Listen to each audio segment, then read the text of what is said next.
नमस्कार, स्वागत है आपका। न्यूज़ 18 देख रहे हैं आप। मैं हूं आपके साथ वैभव कृष्ण भौंडेले। 3 घंटे तक लाशें घर के बाहर पड़ी रहीं। मुर्शिदाबाद हिंसा के बाद कैसा है हाल? मुर्शिदाबाद में हिंसा से 3 लोगों की मौत, दर्जनों घायल, सैकड़ों लोगों ने गंगा पार कर मालदा में शरण ली। पुलिस और बीएसएफ तैनात पर डर कायम। पीड़ित परिवार न्याय की मांग कर रहे हैं। पश्चिम बंगाल का मुर्शिदाबाद जिला शुक्रवार और शनिवार को भड़की हिंसा से सिरहा उठा। यहां अब चप्पे चप्पे पर पुलिस और सुरक्षा बल के जवान तैनात हैं। यहां सड़कों पर सन्नाटा पसरा है और पूरे इलाके में मरघट सी शांति दिख रही है। हालांकि इस शांति के बीच कई चीख पुकार भी गूंज रही हैं। ये आवाज उन लोगों की है जिनके अपने इस दंगे की आग में झुलस गए। मुर्शिदाबाद हिंसा में कम से कम 3 लोगों की जान चली गई और दर्जनों लोग जख्मी हुए हैं। वहीं कई ऐसे लोग भी हैं जिनका कोई अता पता नहीं लग पा रहा है। उधर मुर्शिदाबाद के हिंसाग्रस्त धुलियन इलाके से सैकड़ों लोगों ने जान बचाने की खातिर गंगा पार करके मालदा के वैष्णव नगर स्थित एक स्कूल में शरण ले रखी है। यह स्कूल अब शरणार्थियों का अस्थायी घर बन चुका है। यहां मौजूद ज्यादातर महिलाएं और बच्चे हैं और उनके चेहरे पर हिंसा का डर साफ देखा जा सकता है।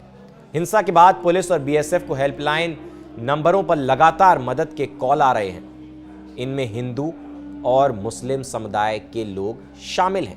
धुलियन नगर पालिका क्षेत्र के जतराबाद में रहने वाली 32 साल की पिंकी दास की जिंदगी शुक्रवार को पूरी तरह से बदल गई। एक उन्मादी भीड़ ने उनके पति चंदन, जो कि 40 वर्ष के थे, और ससुर हरगोविंद, जो कि 74 की आयु के थे, उनकी बेरहमी से हत्या कर दी। दोनों मूर्ति बनाने वाले कारीगर थे। एक रिपोर्ट के मुताबिक पिंकी कांपती आवाज में कहती है, हमने पुलिस को बार बार कॉल किया पर कोई नहीं आया। मेरे पति और ससुर को घर से घसीट कर बाहर ले गए और मार डाला गया। उनकी लाशें 3 घंटे तक घर के बाहर पड़ी रहीं। पिंकी अब अपने तीनों बच्चों के साथ अकेली रह गई है। उनकी उम्र 16, 11 और 6 साल है। उनकी गोद में उनकी 6 साल की बेटी चुपचाप बैठी थी, जिसे शायद अब इस बात का अंदाजा भी नहीं है कि उसके पिता कभी नहीं लौटेंगे। पिंकी ने बताया कि शुक्रवार सुबह 10 बजे से ही युवाओं की भीड़ गांव में पत्थर और बम फेंक रही थी। वह कहती है, मैंने हमलावरों के पैर पकड़ लिए। उन्होंने मुझे धमकाया। उन्होंने हमारे घर पर 4 बार हमला किया। जब आखिरकार वे दरवाजा तोड़कर अंदर घुसे तो उन्होंने हर कमरे को तहस नहस कर दिया। फिर मेरे पति और ससुर को बाहर घसीटा और काट डाला। उनकी सास परुल दास कहती हैं, हमने बच्चों को छत पर छुपाया था। अब वे हर पल अपने पिता और दादा को खोजते रहते हैं। करीब 20 किलोमीटर दूर काश्मीर नगर के गाजीपुर इलाके में 21 वर्षीय सलीमा बीबी की दुनिया भी उजड़ गई। उनके पति इजाज अहमद, जिनकी आयु 21 साल थी, जो चेन्नई के एक होटल में काम करते थे, पुलिस फायरिंग में मारे गए। वह ईद के लिए उन्होंने कहा कि वह ईद के लिए 28 मार्च को घर आए थे। रविवार को उन्हें वापस चेन्नई जाना था। शुक्रवार को एक रिश्तेदार से मिलने गए थे। लौटते समय पुलिस की गोली लग गई। किसी ने हमें फोन करके बताया कि वह घायल हैं। वहीं इजाज के चाचा शाहिद शेख ने बताया, अस्पताल में हमें बस यह कहा गया कि पोस्टमार्टम के बाद शव मिलेगा। अब तक कोई नेता या कोई पुलिस वाला हमारे घर नहीं आया है। पिंकी, सलीमा और दर्जनों अन्य परिवारों के पास अब बस एक ही सवाल है, हमारे साथ जो हुआ उसका इंसाफ कौन देगा और हम अब कैसे जिएंगे?